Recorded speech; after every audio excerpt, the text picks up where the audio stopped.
Hello everyone, कैसे हो आप सब। आई विश आप सब बहुत ही अच्छे हों, स्वस्थ हों, मस्त हों, खुश हों और अपना बहुत अच्छे से ख्याल रख रहे हों। जैसे कि आप सबको पता है कि एग्जाम में जिनका 21 को होना है उनके लिए सिर्फ 4 डेज बचे हैं।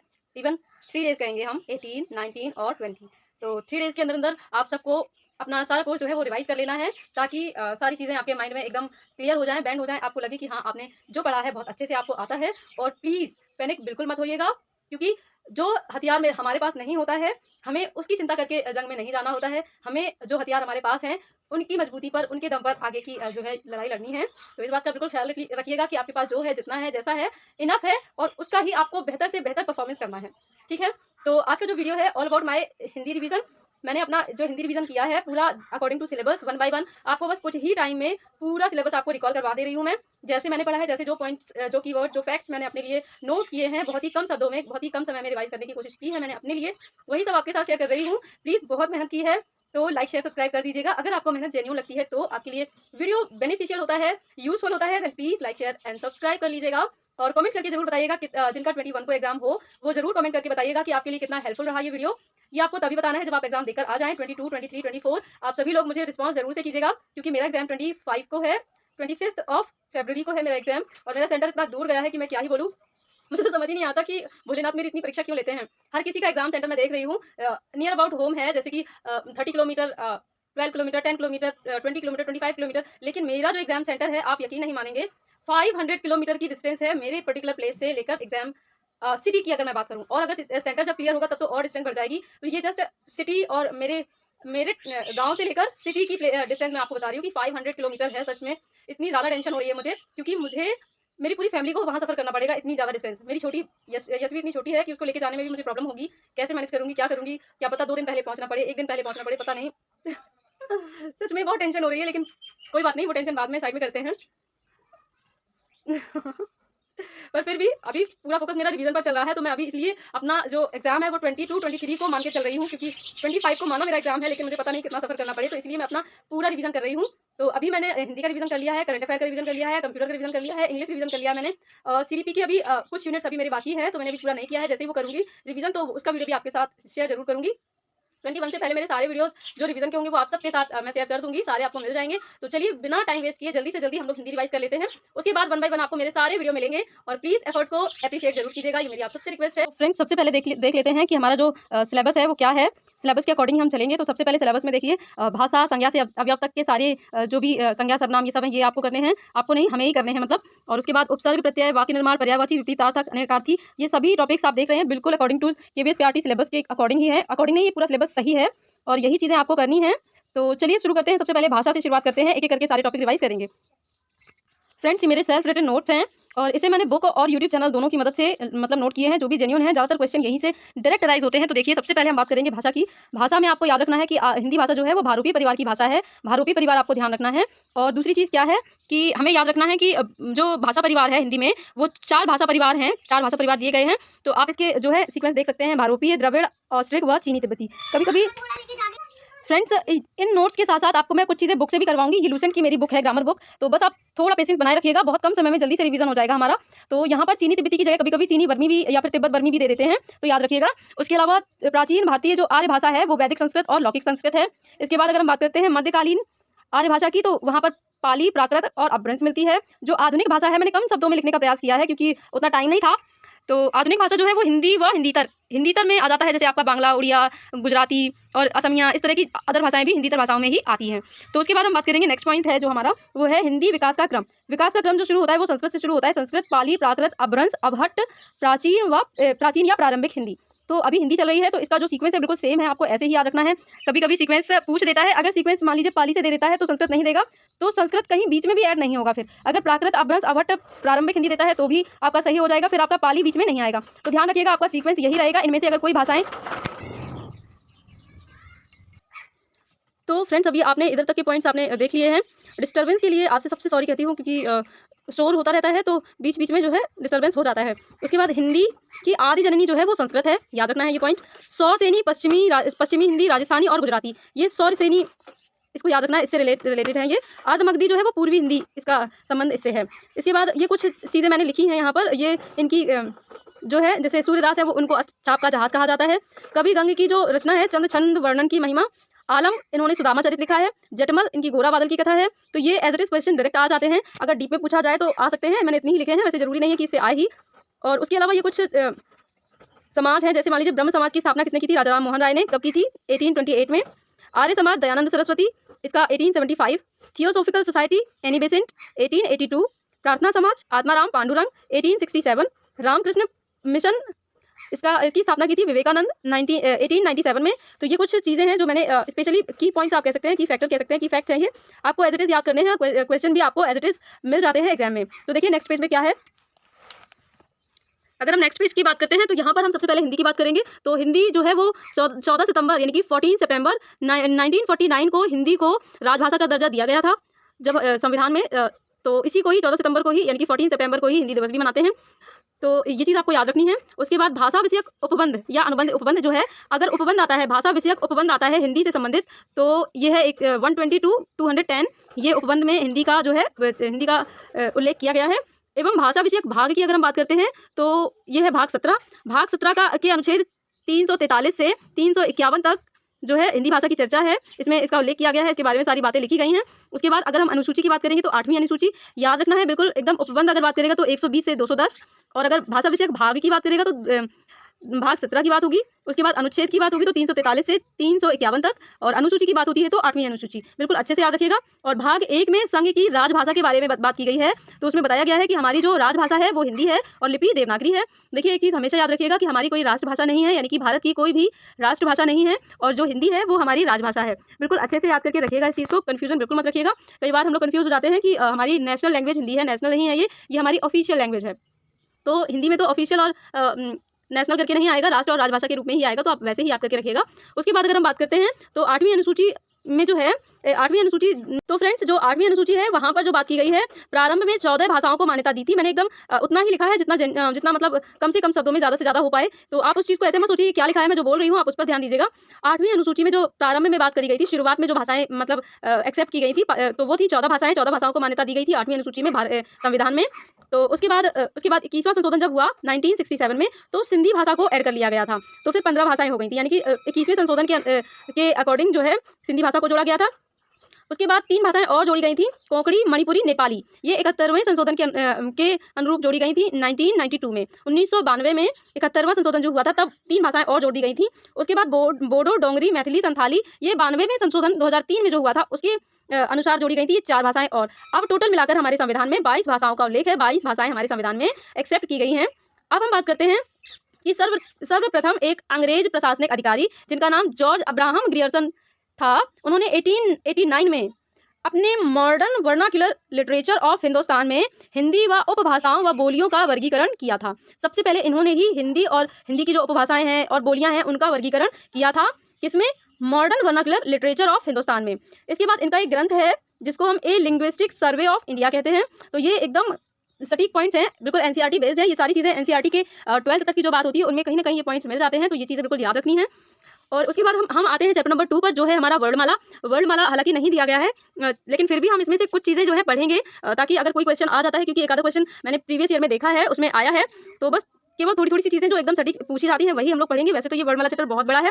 तो देखिए हमने क्या क्या नोट किया है यहाँ पर। सबसे पहली बात, वर्णमाला में जो वर्णमाला की जो सबसे छोटी इकाई है वो ध्वनि है। ध्वनि से बड़ा अक्षर, अक्षर से बड़ा पद को जिसको हम शब्द भी कहते हैं, शब्द से बड़ा पदबंध, पदबंध से बड़ा उपवाक्य और उपवाक्य से बड़ा वाक्य। तो सबसे छोटी इकाई हो गई ध्वनि, और जो सार्थक इकाई होती है वो है वाक्य। तो देखिए यहाँ मैंने लिख भी दिया है, सबसे छोटी वर्णमाला की सबसे छोटी इकाई ध्वनि होती है, और वर्णमाला की सबसे सार्थक इकाई जिसको कहेंगे वो है वाक्य।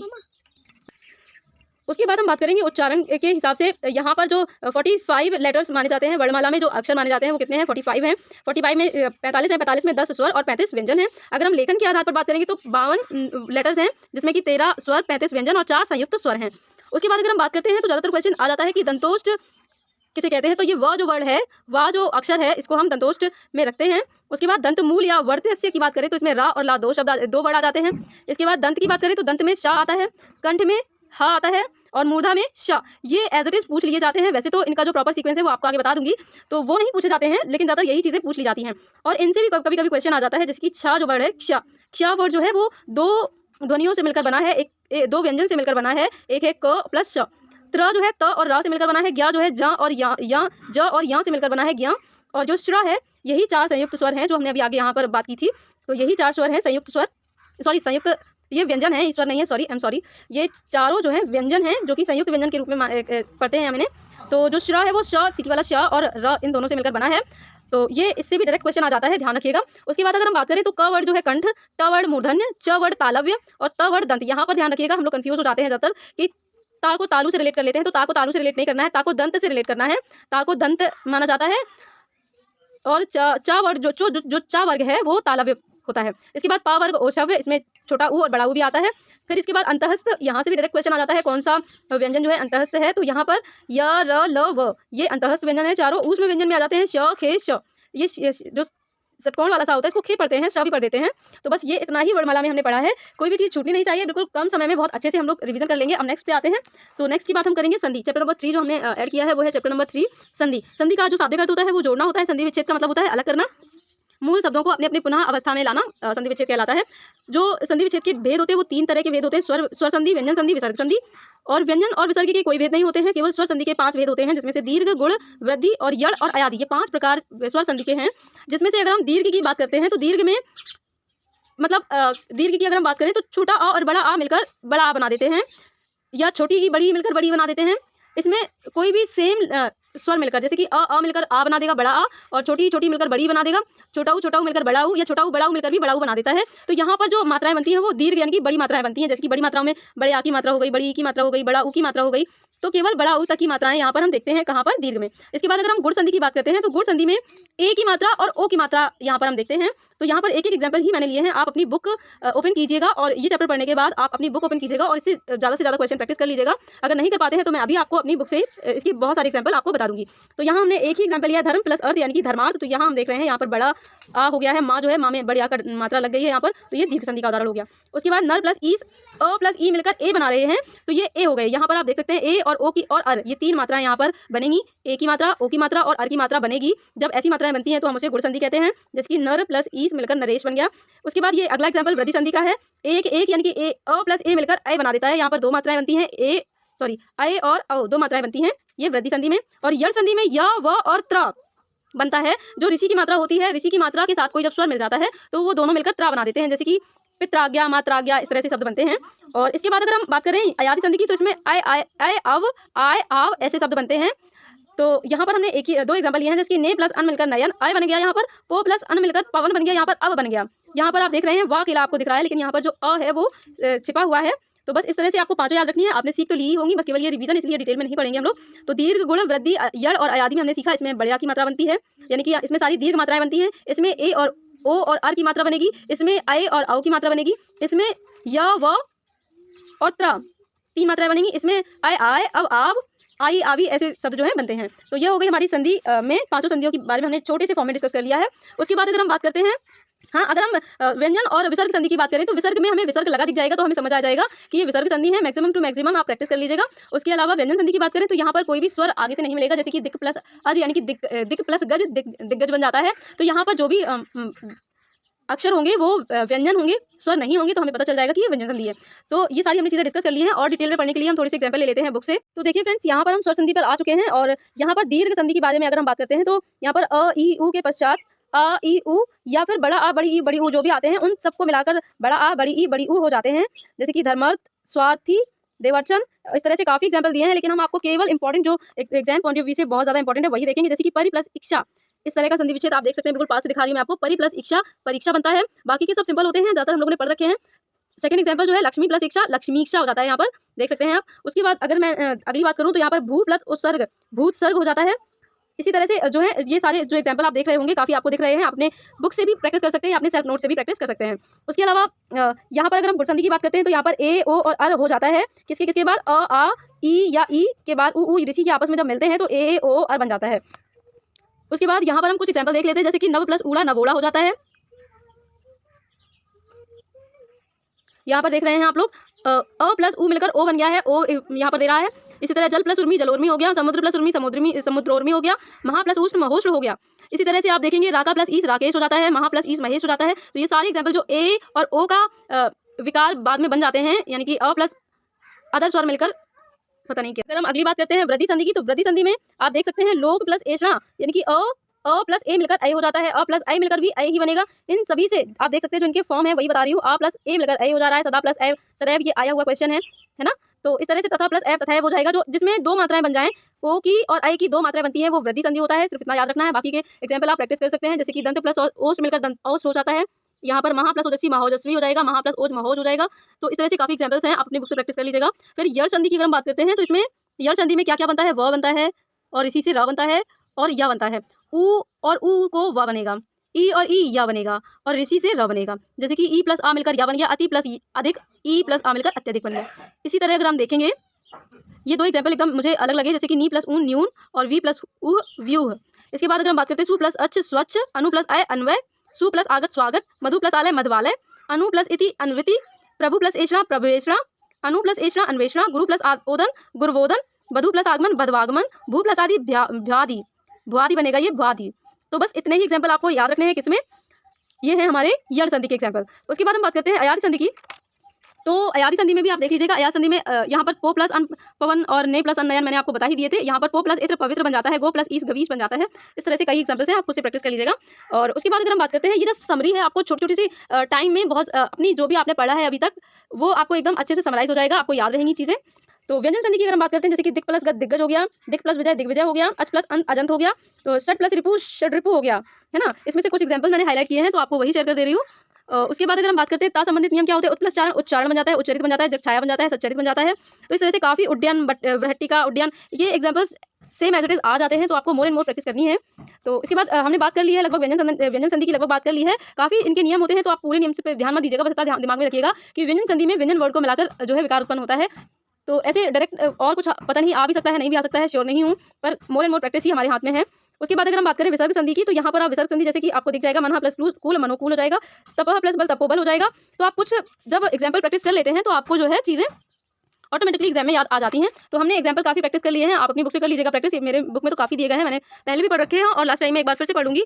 और ठीक है, फिर आगे चैप्टर देखते हैं। तो फ्रेंड्स, हम लोग फिर वापस से आ गए हैं अपने नोट्स पर। अगर हम बात करते हैं उपसर्ग और प्रत्यय की, तो उपसर्ग और प्रत्यय में आपको केवल इतना ध्यान रखना है कि शब्द के जो पहले लगते हैं वो उपसर्ग होते हैं, शब्द के जो पीछे लगते हैं वो प्रत्यय होते हैं। प्रत्यय के दो भेद होते हैं, जैसे कृत प्रत्यय और तदित प्रत्यय कहते हैं। कृत प्रत्यय जो क्रिया के पीछे लगते हैं, जैसे कि लिख में आवट अगर हम लगा देते हैं तो लिखावट हो जाता है, यहाँ पर जो आवट है वो कृत प्रत्यय है। और तदित प्रत्यय वो होते हैं जो संज्ञा या सर्वनाम के आगे लगते हैं, संज्ञा या सर्वनाम के पीछे लगते हैं। जैसे कि मान लीजिए यहाँ पर हमने संज्ञा ले लिया क्या, सेठ, सेठ में हमने आनी लगा दिया तो सेठानी हो गया।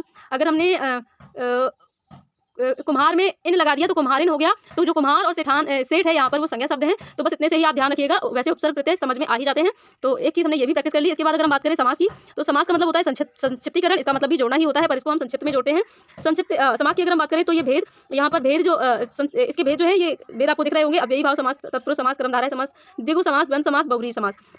यहाँ पर अगर हम बिल्कुल शॉर्ट फॉर्म में देखें तो अव्ययी भाव समास में अव्यय लगते हैं, प्लस जितने भी उपसर्ग वाले उदाहरण होंगे वो सभी आपके अव्ययी भाव में आएंगे। तो आप जितने भी उपसर्ग के एग्जाम्पल पढ़ें उन्हें जरूर से रिलेट करते जाइएगा कि वो सारे किसके एग्जाम्पल हैं, अव्ययी भाव के। इसके बाद अगर हम तत्पुरुष समास की बात करते हैं, तो जो भी प्रत्यय शब्द जहाँ लगते हैं, पीछे जो भी प्रत्यय लगते हैं वो सभी तत्पुरुष समास के अंदर आते हैं। उसके अलावा भी तत्पुरुष समास में जितने भी कारक चिन्ह से बने हुए शब्द होते हैं, जैसे कि राजपुत्र हो गया, राजा का पुत्र, इस तरह से बहुत सारे एग्जाम्पल होते हैं। प्रैक्टिस कर लीजिएगा आप अपने हिसाब से, मैं जस्ट आपको समराइज करा रही हूँ। तो जितने भी कारक चिन्ह से बने हुए शब्द, प्रत्यय शब्द से बने हुए शब्द, ये जो भी एग्जाम्पल आपको मिले तो वो तत्पुरुष समास के अंदर आएंगे। कर्मधारय समास में क्या आता है, कर्मधारय समास में आपका जो है विशेषण शब्द जुड़ा हुआ होता है। यहाँ पर जैसे कि पीतांबर, तो यहाँ पर पीत जो शब्द है, अगर आपको एग्जाम्पल या सेंटेंस में दिया जाएगा तो आपको समझ में आ जाएगा कि हम किसकी बात कर रहे हैं। यहाँ पर कभी कभी कर्मधारय और बहुव्रीहि में कंफ्यूजन हो जाती है, तो वो अभी मैं बता दूंगी, जैसे आपको सुनना है शांति से। तो इतना ध्यान रखिएगा कि कर्मधारय समास में आपको क्या मिलेंगे, विशेषण शब्द मिलेंगे। तो जो भी विशेषण शब्द आगे आपको मिल जाते हैं, जैसे कि पीतांबर हो गया, है ना, तो और भी एग्जाम्पल आप देख सकते हैं, बुक से अभी दिखा दूंगी मैं। तो ये सब किसमें आते हैं, कर्मधारय में आते हैं। द्विगु समास में नंबर आ जाते हैं, जैसे कि नवग्रह हो गया, नवरत्न हो गया, त्रिभुज हो गया, जैसे कि नवरत्न हो गया, त्रिभुज हो गया, त्रिलोक हो गया, इसमें नंबर्स आते हैं। द्वंद्व समास में नाम से ही पता चल रहा है, द्वंद्व का मतलब होता है विरोधाभास, विरोधाभास का मतलब ये होता है विलोम शब्द। विलोम शब्द जैसे कि माता पिता, इनके बीच में डैश लगा मिलता है, ज्यादातर डैश लगे हुए शब्द जो होते हैं वो द्वंद्व समास में आते हैं। बहुव्रीहि समास में जो है वो जो शब्द दिया होता है वो किसी तीसरे का अर्थ देता है। जैसे हम गणपति की अगर हम बात करते हैं, तो गणपति यानी कि गण में जो सर्वश्रेष्ठ या गण में जो गण का स्वामी हो, ये तो वैसे गणपति का अर्थ होता है, जो कि अगर हम गणेश की ओर इशारा कर रहे हैं, गणेश की ओर संकेत कर रहे हैं, उसके लिए गणपति यूज कर रहे हैं, तब ये बहुव्रीहि में आ जाएगा। और अगर हम केवल गणपति यूं ही बोल रहे हैं तो वो किसमें आ जाएगा, कर्मधारय में आ जाएगा। कर्मधारय में क्या होता है, उत्तर पद प्रधान होता है, प्लस इसमें विशेषण दिया हुआ होता है, जैसे कि पीतांबर, है ना, नील कमल, नीला कमल। तो गणपति यानी कि गण में गण का स्वामी या गण का पति जो कहते हैं। तो इस तरह के शब्द जो है कर्मधारय में आते हैं। बहुत ज़्यादा डीप में मत जाइएगा, बहुत ज़्यादा डीप में जाएंगे कंफ्यूज हो जाएंगे, तो कंफ्यूजन क्रिएट नहीं करनी है। तो बस हमें बेसिक बेसिक चीज़ें कॉन्सेप्ट अपना क्लियर रखना है, ताकि अगर कोई एग्जाम्पल आता है तो हम उसको आसानी से सॉर्ट आउट कर लें। उसके बाद अगर हम बात करते हैं शब्द भेद की, तो शब्द भेद में जो as it is question arise हो जाते हैं वो ये कि जैसे कि स्रोत या इतिहास के आधार पर शब्द के कितने भेद होते हैं। तो यहाँ पर 4 भेद होते हैं, तत्सम, तद्भव, देशज, विदेशज। यहाँ पर तत्सम शब्दों से ध्यान रखना है, ये संस्कृत के शब्द होते हैं, और तद्भव संस्कृत से आए हुए शब्द, यानी कि हिंदी का संस्कृत का विकृत रूप होते हैं, हिंदी में यूज होने लगते हैं संस्कृत से। संस्कृत के जो शब्द होते हैं उनका विकृत रूप जो है हिंदी में यूज होता है वो तद्भव होते हैं। आप ऐसे याद रखिए, तत्सम शब्द संस्कृत होते हैं, तद्भव शब्द हिंदी होते हैं। बस देशज जो होते हैं हमारी लोकल लैंग्वेज के या हमारे देश के पर्टिकुलर शब्द जो होते हैं वो देशज होते हैं। विदेशी शब्द जैसे होते हैं ऑफिस हो गया, हॉस्पिटल हो गया, इस तरह के शब्द जो है वो विदेशज में आ जाते हैं। ठीक है, उसके बाद अगर हम बात करेंगे रचना या बनावट के आधार पर, तो 3 शब्द होते हैं, यहाँ पर 4 थे, यहाँ पर 3 थे, अब यहाँ पर सिर्फ 2 ही रह गए हैं। इतना ध्यान रखिएगा, 3 4 3 2 ये एक सीक्वेंस है, और इसी के अकॉर्डिंग इतिहास, रचना और प्रयोग, इतना याद रख लीजिएगा। तो यहाँ पर अगर हम बनावट के आधार पर देखेंगे तो रूढ़, यौगिक और योग रूढ़। रूढ़ शब्द वो होते हैं जिनका संधि विच्छेद अगर हम करें, जिनको हम अलग अलग टुकड़ों में बांटे तो उनका कोई भी सार्थक अर्थ नहीं बनता है, जैसे कि जल। तो ज और ला अगर हम अलग अलग बांट देते हैं तो ना जा का कोई अर्थ बनता है सार्थक, और ना ही ला का। ऐसे ही यौगिक शब्द में 2 शब्द मिलकर एक शब्द बना देते हैं, जैसे कि विद्या मंदिर, है ना। तो यहाँ पर विद्या प्लस मंदिर मिलकर विद्या मंदिर हो गया, या विद्या प्लस आलय मिलकर विद्यालय हो गया। तो इस तरह से यौगिक शब्द बन जाते हैं। योग रूढ़ शब्द क्या होते हैं, 2 शब्द मिलते हैं और तीसरा शब्द बना देते हैं। ये योग रूढ़ जो शब्द होते हैं वो बहुव्रीहि का उदाहरण होते हैं। बिल्कुल सेम उसी तरह के ये योग रूढ़ शब्द होते हैं जो 2 शब्दों को बैल प्लस गाड़ी, 2 अलग अलग शब्द हैं, बैल अलग होते हैं, गाड़ी अलग होते हैं, दोनों को अगर हम मिला दें बैलगाड़ी, तो तीसरा शब्द एक बन जाता है जो एक वाहन होता है। तो इस तरह के जो शब्द होते हैं, प्रैक्टिस आप मोर एंड मोर अपनी बुक्स से कर लीजिएगा, आपके पास जो भी सोर्स हो वहाँ से कर लीजिएगा, आपको एक समरी के रूप में मिल रहा है सब कुछ। अब अगर हम नेक्स्ट बात करते हैं, तो रूप या प्रयोग के आधार पर 2 शब्दों के 2 भेद होते हैं, विकारी शब्द और अविकारी शब्द। विकारी शब्द वे जिनमें लिंग, वचन, काल, कारक आदि से परिवर्तन हो जाता है, रूपांतरित हो जाते हैं, उन्हें विकारी शब्द कहते हैं। जैसे कि यहाँ पर एग्जाम्पल अगर हम लें, तो हम यहाँ पर एग्जाम्पल ले सकते हैं, जैसे कि लड़की, तो लड़की को हम जब बहुवचन होंगी तो लड़कियाँ, लड़कियों, इस तरह से शब्द यूज़ कर लेते हैं।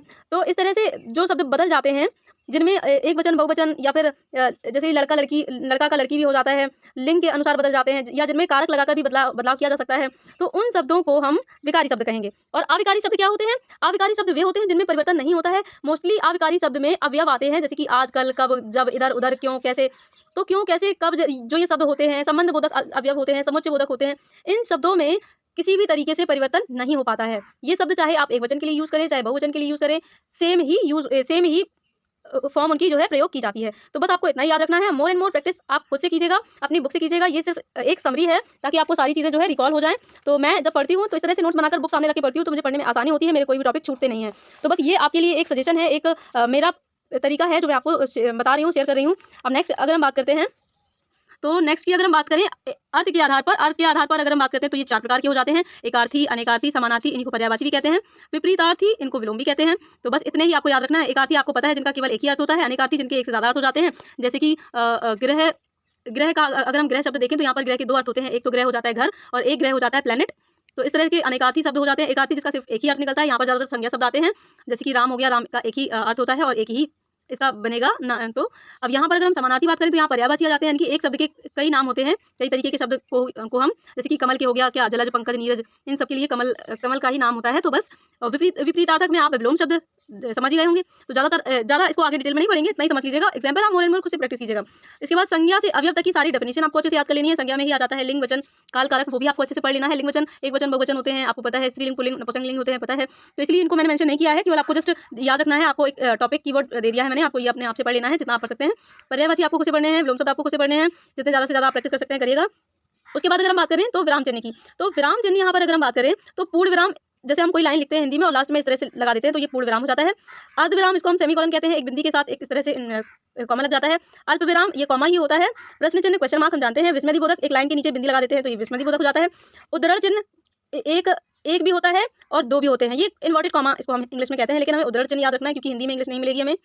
तो यहाँ पर जो क्वेश्चन आए हुए वो कहाँ से आए हैं, एक हमने देखा था वो अर्धविराम से क्वेश्चन आया हुआ था, विस्मयदी बोधक चिन्ह से आया हुआ था, उद्धरण चिन्ह से आया हुआ था, किसको उद्धरण चिन्ह कहते हैं। योजक चिन्ह, एक डैश लगा देते हैं, जैसे कि हमने मान लीजिए कुछ लिखा जिसके बारे में हमें डिटेल लेनी होती है, उसके आगे एक हम डैश लगा देते हैं, फिर हम उसका डिस्क्रिप्शन लिखते हैं, उसको हम योजक चिन्ह कहते हैं। योजक चिन्ह कहते हैं उसको, हाँ। और उसके अलावा योजक चिन्ह हम उनमें भी लगाते हैं, जैसे कि माता पिता के बीच में जो लगाते हैं उसे भी योजक चिन्ह कहते हैं, ठीक है। लाघव चिन्ह, ये शून्य इस तरह से शून्य बना हुआ होता है, ये लाघव चिन्ह होता है। वैसे इनसे आता नहीं है पर फिर भी मैंने नोट कर लिया है। लोप चिन्ह क्या है? जब हम आधा शब्द लिखकर, जैसे कि मान लीजिए थैंक यू लिख के हम डॉट डॉट डॉट लगा देते हैं तो वो लोप हो जाता है, लोप चिन्ह। हंस पद, ये इस तरह से आप देख सकते हैं, इस तरह से। तो बस इतना ही आपको चिन्ह में याद रखना है। उसके अलावा मैंने यहाँ पर रस भी प्रैक्टिस की थी, तो रस जो है हमारे आने नहीं है, पर फिर भी थोड़ी थोड़ी चीज़ें देख लीजिएगा। रस का मतलब आनंद होता है, रस के 4 अवयव होते हैं। इसमें रस की जो पहले रस थे 9, अब हो गए हैं 11, स्थायी भाव भी 11 हैं। तो बस इतनी छोटी छोटी चीज़ें हैं, बता दी है, वैसे आना नहीं है ये। छंद भी मैंने पढ़ा था, क्योंकि छंद पहले ये सारी कहानी इसलिए हुई क्योंकि जो मॉक प्रैक्टिस कर रहे थे वहाँ पर इनसे क्वेश्चन आए हुए थे, पर एग्जैक्टली इनके जो है सिलेबस में इनका कोई मेंशन नहीं है, तो मैंने पढ़ लिया था, पर अब मैंने इनको क्रॉस लगा दिया है, आपको भी नहीं पढ़ना है। फिर इसके बाद अगर हम बात करते हैं अलंकार की, अलंकार टॉपिक मेंशन है, अलंकार टॉपिक जो है वो मेंशन किया गया है। तो इसका मतलब होता है, अर्थ होता है आभूषण, याद रखना है। अनुप्रास अलंकार क्या होता है? वर्णों की आवृत्ति बार बार होती है, जैसे कि तरनी, तनुजा, तट, तमाल या चार चंद की, चंचल, किरलें, इस तरह से। और यमक अलंकार में क्या होता है? शब्दों की आवृत्ति बार बार होती है, लेकिन उन शब्दों का अर्थ जो है वो अलग अलग होता है, जैसे कि कनक, कनक ते सौगनी मादकता अधिकार। यहाँ पर कनक कनक 2 बार यूज हुआ है, पर दोनों का अर्थ अलग अलग है। जैसे कि कनक का अर्थ एक धतूरा हो गया, दूसरे का सोना हो गया। तो उसके अलावा जैसे कि एक और एग्जाम्पल आता है, 3 बेर खाती थी वे 3 बेर खाती है। यहाँ पर 3 बेर 2 बार यूज हुआ है, तो 3 बेर एक बार, एक का अर्थ है 3 बार, 3 टाइम्स, और एक बार 3 बेर का अर्थ है 3 बेर, यानी कि 3 फ्रूट्स, 3 पाम, जिनको हम कहते हैं पाम यानी कि बेर। तो इस तरह से एग्जाम्पल हैं। उसके बाद अगर हम बात करें श्लेष अलंकार की, तो श्लेष अलंकार में क्या होता है? एक शब्द यूज होता है, लेकिन उसके उसी एक शब्द का अलग अलग तरीके से अर्थ निकलता है। जैसे कि रहीमन पानी राखिए, बिन पानी सब सून, पानी गए न उबरे, मोती मानुष चून। यहाँ पर पानी शब्द एक बार आया है, और इस पानी का जो है 3 अर्थ बताए गए हैं। पानी को 3 अर्थों में यूज किया गया है। जैसे कि रहीमन ने कहा है कि पानी को संजो कर रखना चाहिए, बिना पानी के सब सूना है। जैसे क्या क्या सूना है? पानी अगर चला जाए तो सब सूना हो जाता है। जैसे कि एक पानी का अर्थ है मोती, अगर पानी नहीं होगा तो मोती नहीं बनेगा सीप में। दूसरा मानुष का अर्थ है प्रतिष्ठा, यानी कि अगर हम किसी का मान सम्मान, यानी कि किसी के मान सम्मान में पानी, एक गिलास पानी भी नहीं पूछते हैं, तो वहीं से हमें पता चलता है कि मान सम्मान कितना है कितना नहीं है। तो यहाँ पर मानुष से अर्थ प्रतिष्ठा से लिया गया है। चून से अर्थ किसी सामग्री में यूज करने के लिए किया गया है, कि अगर पानी नहीं है तो कोई काम नहीं हो सकता है, सब काम रुक जाते हैं। जैसे कि पानी के लिए, अगर पानी नहीं है तो खाना बनाने में दिक्कत आती है, कपड़े धुलने में दिक्कत आती है। तो ये चून का अर्थ यही काम से है। तो पानी का 3 तरीके से अर्थ यहाँ पर डिफाइन किया गया है। श्लेष अलंकार का याद रखिएगा कि शब्द एक होगा, अर्थ उसके अलग अलग तरीके से यूज होंगे, उसी शब्द के अलग अलग अर्थों, अलग अलग रूप में जो है प्रयोग, अर्थ जो है प्रयोग किया गया होगा। फिर उसके बाद उपमा अलंकार में आपको याद रखना है सा, सम, जैसा, सदृश, समान। जिस भी एग्जाम्पल में ये शब्द अगर आपको दिखाई दें तो वो उपमा अलंकार है। उत्प्रेक्षा अलंकार में मनु मानव, जनु जानो, मनहु जनहु, ये शब्द आपको देखने को मिलेंगे। ध्यान रखिएगा, ज्यों शब्द आपको उत्प्रेक्षा में नहीं कंसीडर करना है, आपको इसमें उपमा में ध्यान रखना है। जैसे कि पट, पीत, मानव, तड़ित, रुचि, यहाँ पर मानव आ गया है तो हमें समझ आ गया कि ये उत्प्रेक्षा अलंकार का एग्जाम्पल है। इसका एग्जाम्पल मैंने या लिख नहीं पाया है, पर आप देख सकते हैं अपनी बुक से। उसके बाद रूपक अलंकार की बात अगर हम करें तो यहाँ पर हमें डैश लगा दिखता है। सबसे इसका सिंपल एक चीज हमें याद रखना है। वैसे तो में उपमान का भेद रहित आरोप होता है, जैसे कि चरण, कमल, बंधव, हरिराई, मुख, चंद्र, सम। मुख, चंद्र, सम अगर कह दिया जाएगा तब यहाँ पर क्या आ जाएगा? उपमा अलंकार आएगा। अगर मुख, चंद्र है कह दिया गया है, तो यहाँ पर अगर मुख, चंद्र है कह दिया गया है, तो ये क्या है? रूपक अलंकार है। तो यहाँ पर अलंकार हमारे खत्म हो गए हैं। उसके बाद अगर हम बात करते हैं कारक चिन्ह की, कारक चिन्ह से एक क्वेश्चन जरूर आता है, आएगा ही। जैसे कि आपको इसमें याद रखना है, कर्ता ने कर्म को करण से संप्रदान के लिए अपादान से अलग होने की जहाँ बात हो, जैसे पत्ते पेड़ से अलग हो रहे हैं, पत्ते पेड़ से गिर रहे हैं, तो यहाँ जो से है वो अलग हो रहा है, तो आपको याद रखना है संप्रदान के लिए। जब हम किसी के लिए कोई चीज़ देते हैं, जैसे कि ये राधा के लिए है, तो यहाँ पर के लिए किसी के लिए चीज़ होती है, तो वो संप्रदान होती है, किसी को हम देने के लिए। संबंध जो है, काकी ने किसी का संबंध, जैसे कि संबंध आप समझ सकते हैं। उसके बाद अधिकरण में पर, किसी के अंदर या किसी के ऊपर, टेबल के ऊपर, किसी के घर के अंदर, तो इस तरह से ये अधिकरण हो जाता है। संबोधन में आपको पता चल जाएगा, ये निशान लगे होंगे विस्मृति बोधक का, तो आपको पता चल जाएगा। बस इतना ही आपको हिंदी का सिलेबस करना है। और आई होप आपको ये रिवीजन अच्छा लगा हो, और अच्छा लगा हो तो प्लीज़ इसको अप्रिशिएट जरूर कीजिएगा, और इसी के अकॉर्डिंग आप अपने और maximum to maximum question practice कर लीजिएगा, क्योंकि 1 घंटे में अगर मैंने आपको ये सारे टॉपिक रिवाइज कराए हैं तो आपको 1 ही घंटा और लगेगा इनके एग्जाम्पल प्रैक्टिस करने में। इससे ज़्यादा कुछ नहीं, 1 से 1.5 घंटा लगेगा, बस कर लीजिएगा, और बहुत कम समय में हिंदी आपका बहुत अच्छे से हो जाएगा। हिंदी के लिए बिल्कुल भी टेंशन मत लीजिएगा। फिर मिलते हैं नेक्स्ट वीडियो में। Till then take care, bye bye, meet you soon with next subject revision video.